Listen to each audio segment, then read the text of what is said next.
Hello students, good morning. Today we are discussing on various factors on which the resistance of a conductor depends. ठीक है, ये अपना आज का topic है, बट पहले अपने स्टार्टिंग में क्वेश्चन डिस्कस करेंगे. After then we discussing the resistance dependency.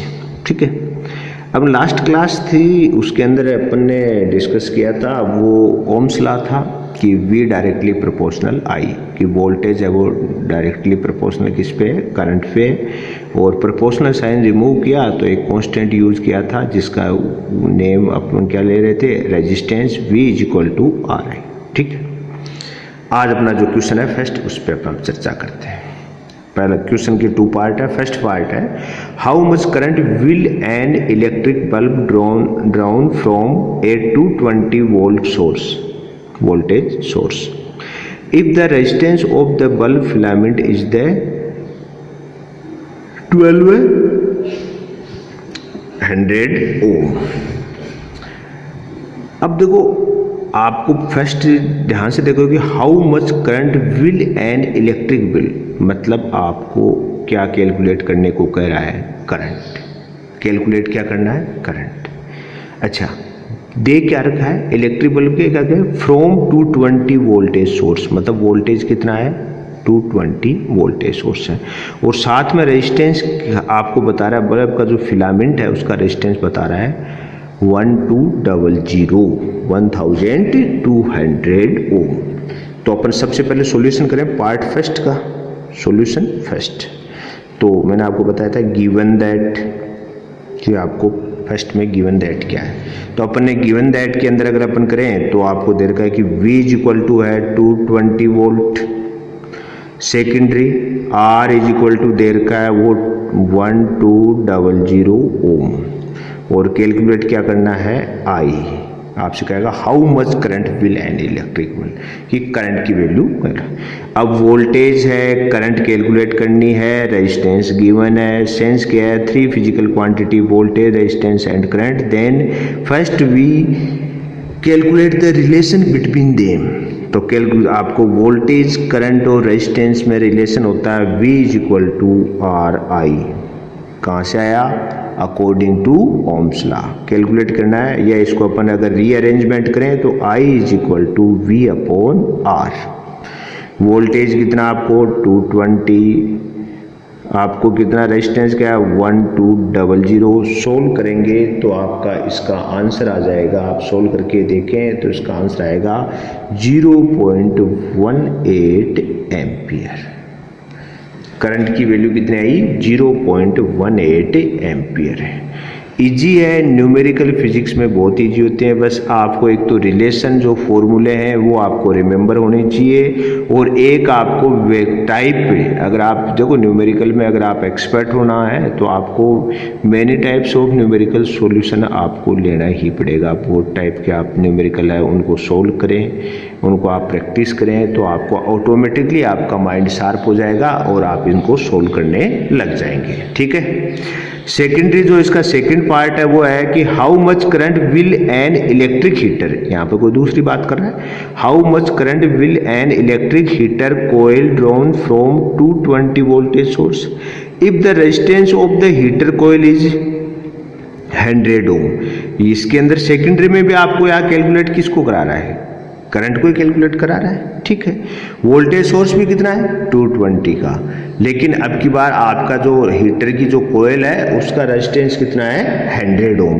तो अगर सेकेंडरी वाले की बात करें अपन सेकंड पार्ट की, तो अपन सबसे पहले तो वही गिवन दैट कि अपने को यहाँ पर पहले से क्या है, तो V इज इक्वल टू कितना है 220 volt, resistance R is equal to 100 ohm, और I कैलकुलेटेड. तो सेम वही चीज, वोल्टेज, करंट और आपका resistance, relation Ohm's law, calculate I is equal to V upon R. Voltage कितना है 220, करंट रेजिस्टेंस कितना है 100, तो आंसर कितना आएगा 2.2 एम्पियर, 2.2 एम्पियर. ठीक है, ये आपका आंसर आ गया. ये भी आपका आंसर है. आप अगर आप दोनों आंसर को अगर ध्यान से देखें तो आप देखिए रेजिस्टेंस चेंज हो रहा है, करंट चेंज है, लेकिन दोनों के लिए वोल्टेज सोर्स सेम है कि फर्स्ट जो था उसके अंदर भी वोल्टेज सोर्स कितना था 220 वोल्ट, सेकेंडरी में भी वोल्टेज सोर्स क्या है 220 वोल्ट। सेंस क्या हुआ कि आपके जैसे अपने घर की सप्लाई है, अपने अपने नॉर्मल अपन इस करंट को यूज करे हैं, तो घर के अंदर जो वोल्टेज सोर्स है वो तो क्या रहता है सेम। आपके घर में जहाँ से करंट की सप्लाई आ रही है पोल से, वहाँ से वोल्टेज सोर्स तो क्या है सेम। लेकिन आप भी जानते हो सकता है कि आप घर में बल्ब यूज करें, हो सकता है आप फैन यूज कर रहे हो, हीटर यूज कर रहे हो, गीजर यूज कर रहे हो, एसी यूज कर रहे हो। तो आप जो भी इक्विपमेंट को ऑन करेंगे, इलेक्ट्रिक इक्विपमेंट ऑन होगा, तो हर इक्विपमेंट है आपका इलेक्ट्रिक, उसका एक सेपरेट रेजिस्टेंस होगा।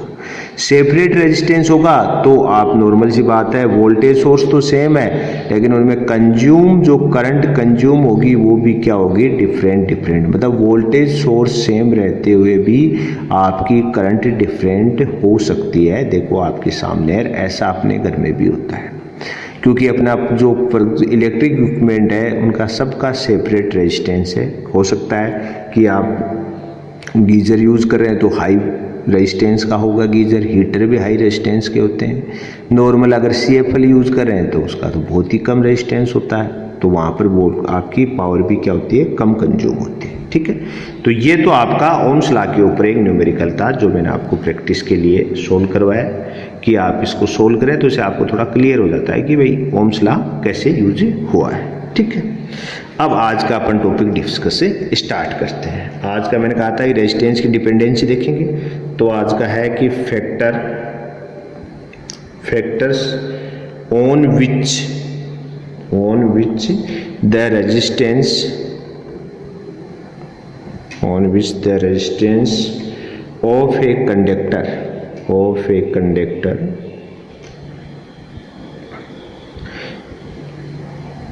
डिपेंड्स, कि आपका कोई भी कंडक्टर है उसका रेजिस्टेंस है वो किन पे डिपेंड करता है, कि उसके फैक्टर कौन कौन से हैं जिस पे रेजिस्टेंस डिपेंड करता है।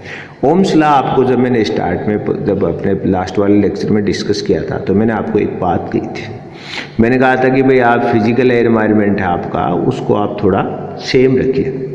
उसमें मैं बार बार आपसे कह रहा था कि टेम्परेचर तो आपको कांस्टेंट रखना ही है, टेम्परेचर कांस्टेंट। तो नॉर्मल सी बात है, कोई भी यहाँ पर आपको मतलब थोड़ा सा आपके क्लास के लेवल के अनुसार थोड़ा ज़्यादा अपन बात नहीं कर सकते, लेकिन आपको ध्यान होना चाहिए कि रेजिस्टेंस है वो टेम्परेचर पे डिपेंड करता है, कि टेम्परेचर अगर आप हायर करेंगे तो आपका रेजिस्टेंस भी हायर हो जाएगा। कि अगर आपको जैसे आपको एक सिंपल सा बात बताएं कि आपने कभी जैसे मान लो हीटर में से या किसी भी लंबे समय तक अगर किसी भी वायर से करंट फ्लो होता है, तो करंट फ्लो तो पर मेटल है भाई, वायर चाहे आप कॉपर का यूज़ कर रहे हो, लेकिन आप भी जानते हो कि रेजिस्टेंस है वो क्या है कि नेचुरल प्रॉपर्टी है। हर मेटल के रेजिस्टेंस की वैल्यू अलग अलग होती है भाई। जैसे कॉपर है उसका रेजिस्टेंस लो होता है कंपेयर टू आयरन के मुकाबले आपके जो कॉपर है उसका रेजिस्टेंस क्या होता है कम होता है, लेकिन कॉपर का रेजिस्टेंस हायर होता है कंपेयर टू सिल्वर, कि सिल्वर के कंपैरिजन में कॉपर का रेजिस्टेंस क्या होता है ज़्यादा होता है। आपका जो सबसे बेस्ट कंडक्टर है जिसका सबसे लो रेजिस्टेंस होता है वो होता है आपका सिल्वर।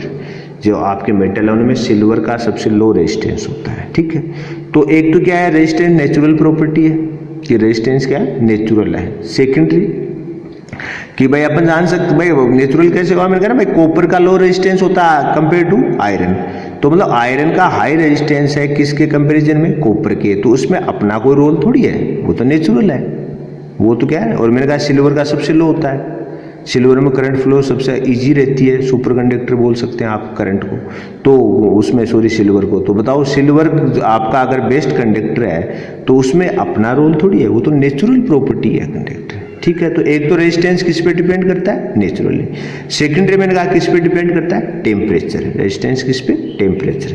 ये दोनों चीजें हैं, ये थोड़ी सी आपको कमेंट कि टेम्परेचर वाले आपके है नहीं। तो अपन बात करें तो अपन सबसे फर्स्ट जो डिपेंडेंसी है एक नंबर वो इसकी होती है ऑन लेंथ, कि वायर की लेंथ पर आपका ये डिपेंड करता है, ऑन लेंथ, कि कोई भी वायर की लेंथ है उस पर रेजिस्टेंस डिपेंड करेगा। क्या कहता है कि अपन कह सकते हैं कि की रेजिस्टेंस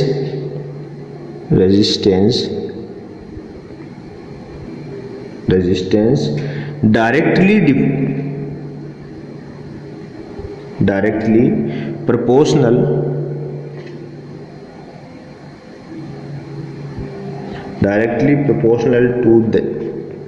टू वायर लेंथ की रेजिस्टेंस है वो डायरेक्टली प्रोपोर्शनल होता है वायर लेंथ, मतलब आर डायरेक्टली प्रोपोर्शनल एल आपका है वो आर है वो लेंथ पर डायरेक्टली प्रोपोर्शनल है। मतलब वायर की अगर लेंथ इंक्रीज करोगे तो आपका रेजिस्टेंस भी इंक्रीज होगा। अब डायरेक्टली प्रोपोर्शनल है, इसका सेंस क्या हुआ कि अगर आपने लेंथ डबल कर दी तो उस कंडीशन में वायर का रेजिस्टेंस भी क्या हो जाएगा, डबल हो जाएगा।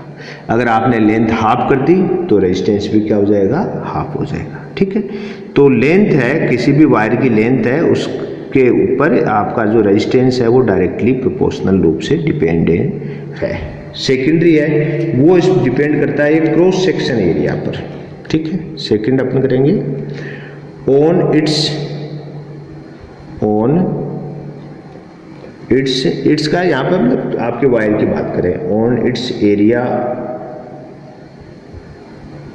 ठीक है, ऑफ क्रॉस सेक्शन। अब आपको ध्यान होना चाहिए भाई क्रॉस सेक्शन एरिया कौन सा होता है। क्रॉस सेक्शन एरिया क्या होता है, देखो कोई भी क्रॉस सेक्शन एरिया का अगर बेसिकली अपन बात करें तो सीधी सीधी बात है मोटापा। जैसे आपका ये आपके सामने पेन है, अगर इसका क्रॉस सेक्शन एरिया है मतलब आप इसको ऐसे इस टाइप से काटें तो ये जो पोर्शन बड़ा, ये जो पोर्शन है ये क्रॉस सेक्शन एरिया का होता है। कोई भी है तो इसका अर्थ क्या होगा, मोटाई तो होगी ना एक तरह से।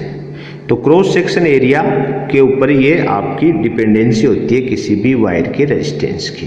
तो कैसी डिपेंडेंसी होती है, तो अपन कह सकते हैं कि inversely proportional.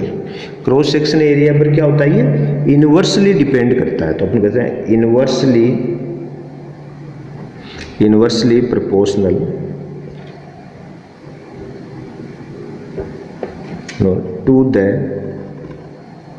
To the area of cross section,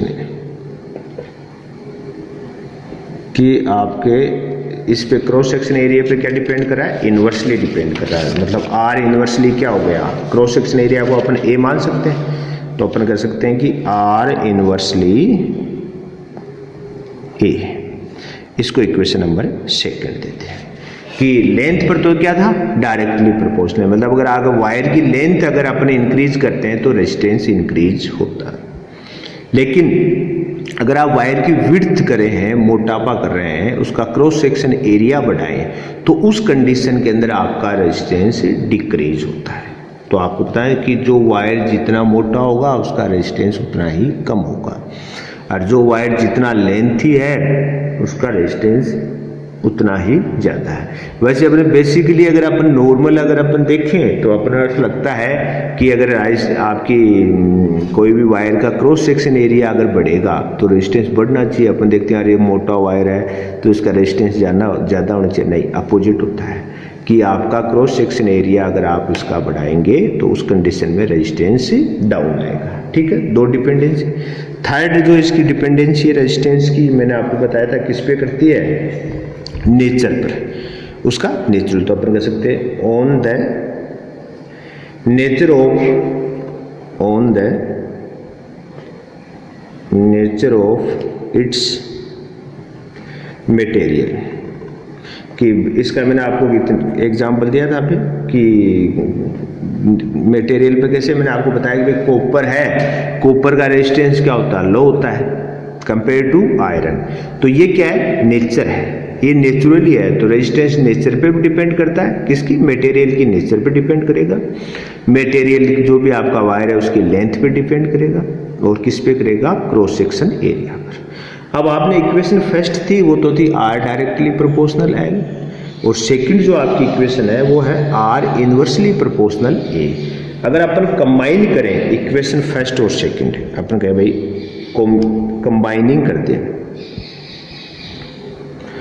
combining equation first and equation second.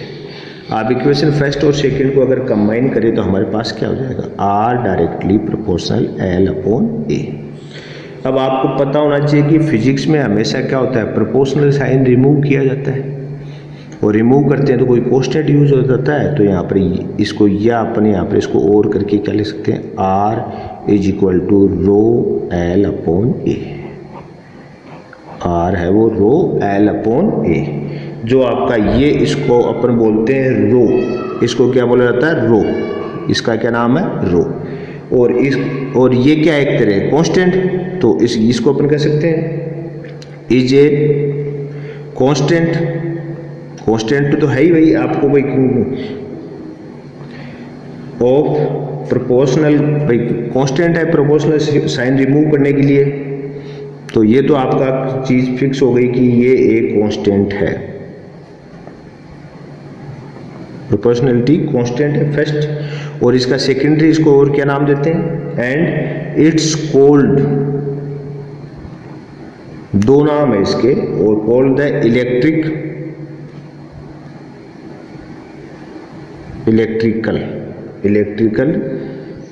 Resistivity. क्या है, इलेक्ट्रिकल रेजिस्टिविटी। और बहुत सी बुक में आपको इसको स्पेसिफिक रेजिस्टेंस भी वर्ड मिल जाएगा। रो का एक वर्ड और होता है स्पेसिफिक रेजिस्टेंस, विशिष्ट प्रतिरोध, और या इसको रेजिस्टिविटी मतलब प्रतिरोधकता, कि दो वर्ड है, या तो रेजिस्टिविटी मिलेगी आपको इसका वर्ड रो का, और या आपको मिल जाएगा स्पेसिफिक रेजिस्टेंस। ठीक है, तो इसको अपन क्या बोलते हैं, रो। रो क्या है, आपका प्रोपोर्शनल साइन को रिमूव करने के लिए कांस्टेंट यूज हुआ है, तो अपन कहना it is a constant of proportionality, कि ये प्रोपोर्शनल साइन को रिमूव करने के लिए अपने कांस्टेंट यूज हुआ ये चीज। ठीक है, अगर आप अपन इसकी बात करें कि इसकी यूनिट की बात करें, तो अपन कहें भाई यूनिट, SI यूनिट।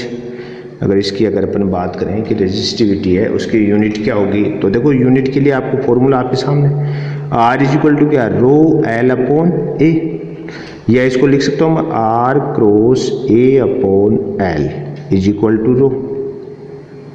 भाई इससे ये रो इज इक्वल टू आ गया। अब देखो अपन यहाँ पर वो बनाए यूनिट, तो ओम किसकी हो गई, रेजिस्टेंस की। एरिया की क्या होती है, मीटर स्क्वायर, और लेंथ की क्या होती है, मीटर। तो 1 मीटर से क्या हो गया, मीटर। तो आपकी यूनिट क्या आ गई, ओम मीटर, ये इसकी यूनिट होती है। आपको रिमेंबर रखनी है, क्योंकि बहुत बार पूछा हुआ है एग्जाम के अंदर कि रेजिस्टिविटी की यूनिट होती है वो ओम मीटर होती है, फर्स्ट बात।